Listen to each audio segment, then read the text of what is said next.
بسم اللہ الرحمن الرحیم۔ السلام علیکم ناظرین، پٹرولنگ پولیس فیصل آباد کے ریجنل آفس میں کرسمس کے حوالے سے ایک انتہائی پروقار تقریب کا انعقاد کیا گیا۔ ہمارے نمائندہ خصوصی حسن ناز کے مطابق تقریب کا مقصد کرسمس کے موقع پر مسیحی برادری کے ملازمین سے اظہار یکجہتی کرنا تھا۔ تقریب میں patrolling police Faisalabad region کے 34 مسیحی ملازمین نے بھی شرکت کی، جن میں ایک سب انسپکٹر، 15 کانسٹیبلان اور 18 درجہ چہارم کے ملازمین بھی شامل تھے۔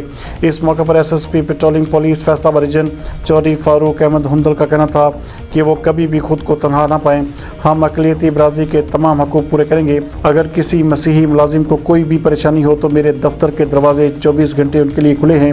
اس موقع پر ایس ایس پی چودھری فاروق احمد ہندل نے تمام مسیحی ملازمین میں کیش اور مٹھائی کے تحفے بھی تقسیم کیے، جبکہ اس موقع پر کرسمس کا کیک بھی کاٹا گیا۔